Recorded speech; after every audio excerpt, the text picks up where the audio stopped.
think that people love to focus more on the straw that broke the camel's back rather than looking at the actual foundation itself and why it is that the camel's back broke in the first place. Right now, we feel completely neglected and just unseen by our government. If you want us to be louder, then come here and vote uncommitted. There are some out there saying that this right here is just indicative of one state or one state's population. That's pretty obvious. It's going to be pretty daggone important to the Democratic Party coalition, but I think it's a little bit bigger than just what the final few seconds of what Rashida Tlaib said by saying vote uncommitted, seeing how it is that the Michigan primary is going to be coming up here in a couple of weeks. But I want to take you guys back in time and explain to you guys how it is that this response, of course, which is in response to the situation in the Middle East between Gaza, between the Israelis and the Palestinians. I think that there's actually a lot more here going on than just that. So make sure you guys stick around for the full video. And of course, before we go any further, let's look at the full Twitter video in context. Congresswoman Rashida Tlaib, I'm here at the Ford Civic Center in the city of Dearborn. I wanted to remind everyone, please know that you can early vote today until February 17th. They are open here, specifically here from 9 to 5. Check with your local clerks. There are early voting all throughout the 12th Congressional District.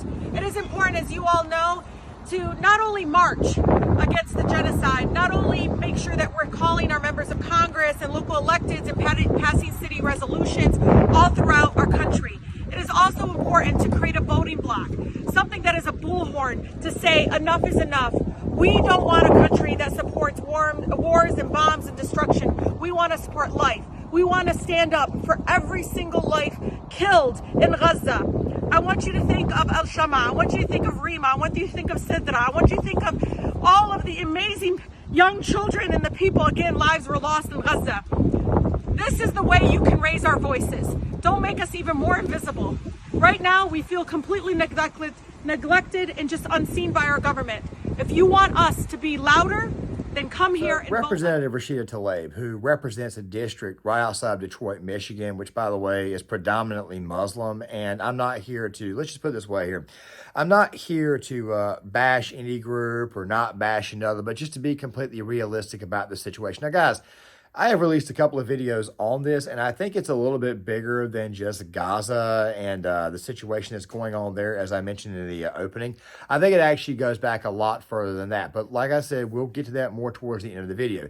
I want you to think about something really quick. All right, let's go back in time. Let's go back to the Middle East. Let's go back to, and of course, this right here may not be related. Of course, you may not think it is, but I'm using it as an example, obviously, to explain to you guys that sometimes it's just the spark. Sometimes it's the blasting cap that finally sends people over the edge. There was a great debate over Benghazi. And of course, the debate that was going on over Benghazi, of course, this happened September the 11th, 2012, was that you had the Democratic Party that was screaming and hollering that this right here was involved due to this was a protest. It was in response to a video that was released. However, if you actually talk to the men on the ground, the men who were actually there in the area, they said that this entire situation had been building up for a while. Think about it this way here. There was a lot of frustration that was mounting, a lot of things that were going on, and obviously something was imminent. However, somebody needed an excuse, okay? Many people have argued that World War I was something that was brewing for months. Of course, there's a lot to go into with that one there. And of course, the assassination of the Archduke was ultimately the thing that gave him the excuse. What I'm saying is this right here. Things have not been going well as far as Muslim and Democrat politicians have been concerned for a while. Now, before I go any further, before we get into this entire situation, before we look at Fox News and MSNBC's response to this, and of course go back in time to what's actually going on, I want to go ahead and say this first. Now, a while back, I got a little bit schooled on this topic by a Muslim subscriber about why it is that Muslims typically tend to vote Democrat rather than Republican, even though Muslims themselves are definitely a lot more right-wing. There are certain things that they do not like, and I said this back when the whole gay book protest occurred or the LGBTQ curriculum protest occurred. This right was not the group to piss off, and of course, Muslims would eventually, especially in that area, they would eventually vote to remove the gay pride flag, have it completely removed. They don't want this crap anywhere near their children. But why in the world do they vote Democrat? Well, the biggest reason why they vote Democrat is because of, well, the stance on Israel. Nobody's calling them anti-Semitic or anything like that. I'm not doing that at all, even though some people have got their own interpretations. Obviously, I got to clean things up for YouTube. But the thing is this right here.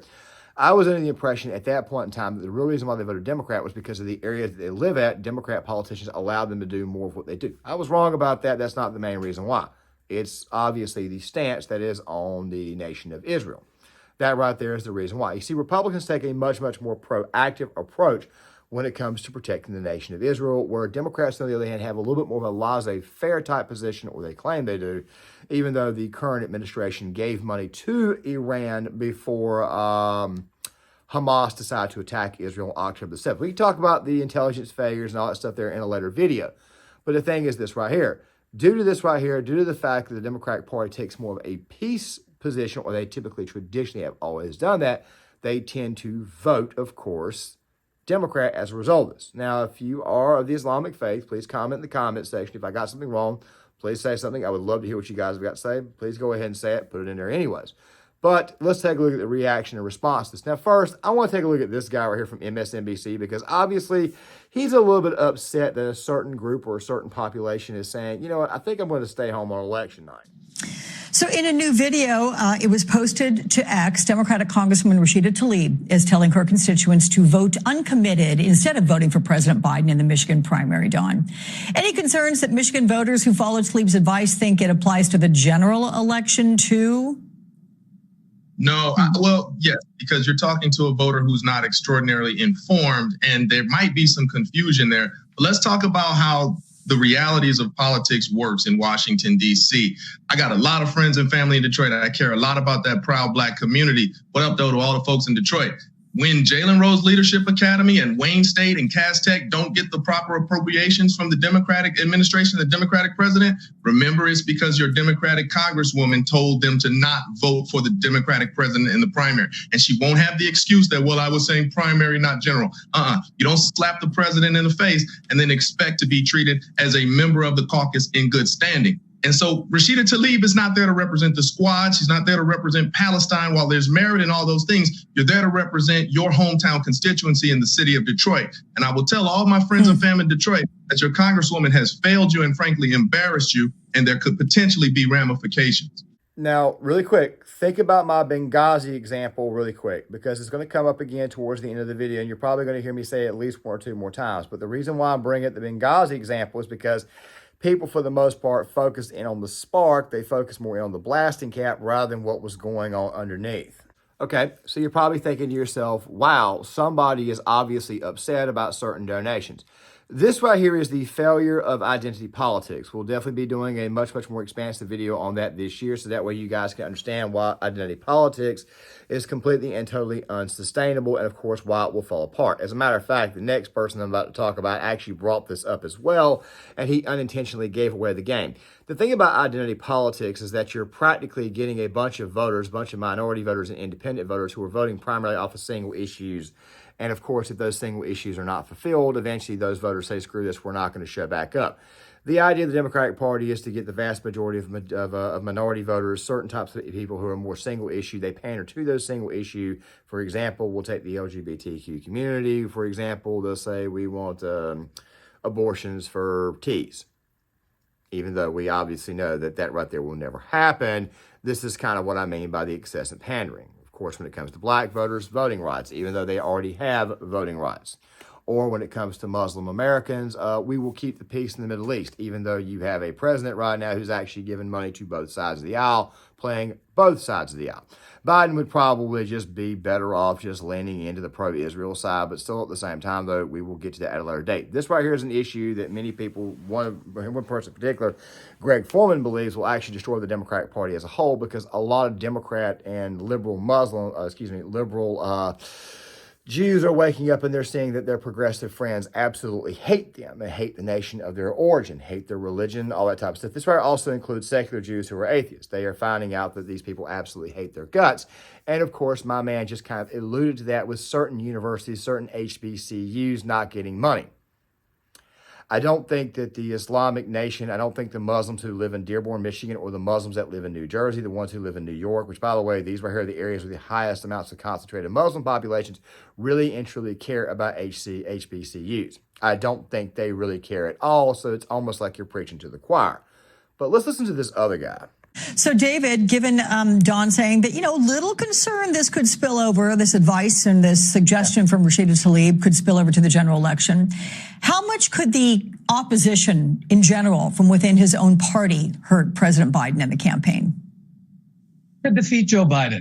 I'm a Sunday optimist. I don't like to be a sourpuss, but if you want to see Donald Trump beat Joe Biden, then you have voices of Charlemagne and Rashida Tlaib questioning Joe Biden's leadership, suggesting he's not fit for re-election. That's how you do it.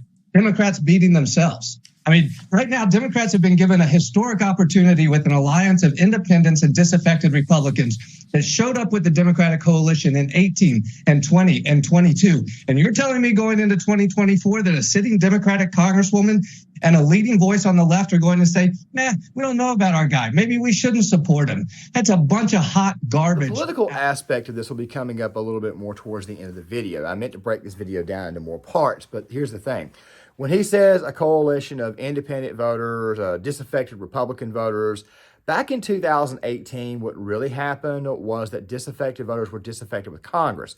You see, a lot of Trump's base, and of course, they never want to actually say this out loud, a big part of MAGA, and of course, it took me a while to figure this out because I'm more the traditional conservative type who basically just voted Republican his entire life, and then I got to actually get educated on who exactly was a part of the Tea Party, who was a part of disaffected voters, voters who had not been in the system for a while, libertarian, all stuff. I had to get educated the hard way, and in a lot of ways, the other half of the knowledge I learned came when Trump was in office. This guy right here does not seem to realize that in 2018, voters voted heavily Democrat in that election because Democrats were talking more about kitchen table issues. What happened in 2018 after they got in office was they went completely crazy and they wanted to impeach. That's the reason why a lot of said voters ended up voting for Donald Trump again in 2020. He's obviously not telling you the truth. The biggest reason why so many voters voted for Joe Biden in 2020 was because of COVID, and they were basically screaming, enough, I can't take any more on the state and local level, just vote Democrat, we'll see what happens. It was a panic vote. It was probably right around 11 or 12 million of Biden's votes, not to mention all the other irregularities that occurred that got Biden in office. And in 2022, voters just did not show up. It was not independent and disaffected Republicans that voted. So obviously he's not being completely honest there, and also he's kind of a never Trumper himself. I looked into the guy Jolly. He's just don't even get me started. But the thing is this right here: the Democratic Party coalition relies primarily on minority voters and those who vote on identity politics. If that base is not there, that's roughly half of their party. Don't worry, we'll do more videos on that in the future. But Fox News shed some light on this situation, and we'll get to that here in a second. But here's the real thing that's really going on. Do you guys remember a while back I did a video on the LGBTQ curriculum? And of course, that said curriculum was not exactly good with the Muslim voters or the Muslim people who live in the city of Dearborn. Let me take you guys back in time. I want to have you guys take a look at that really quick.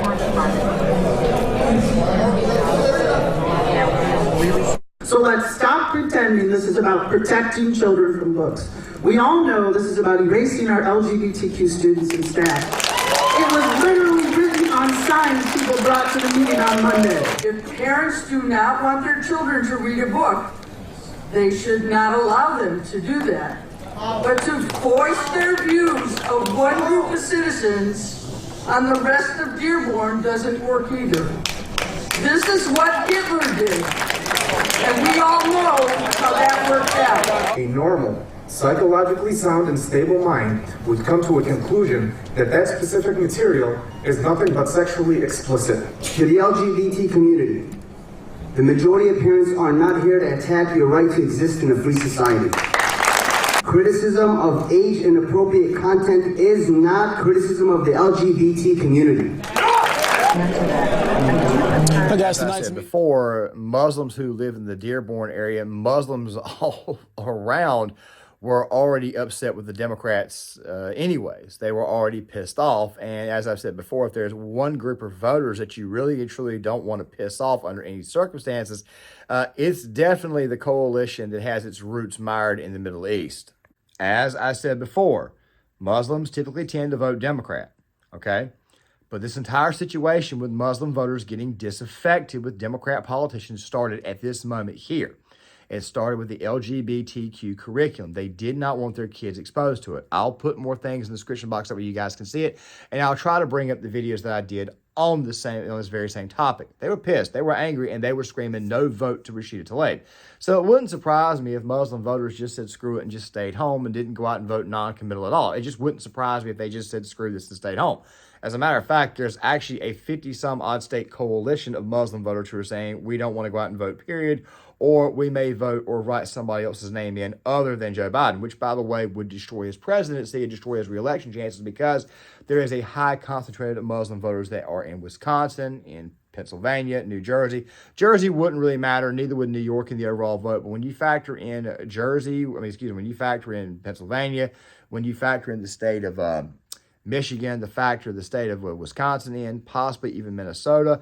Yes, this right here is going to actually hurt the Democratic Party going forward, and it could also hurt them in the state of Virginia, but let's let this clip right here roll, and then we'll go ahead and finish this video off, and I'll tell you exactly what's probably going to happen. Breaking tonight, President Biden is facing serious dissent from within his own party. Michigan Democratic Congresswoman Rashida Tlaib is urging her supporters to vote uncommitted in their upcoming primary instead of checking the box for the president.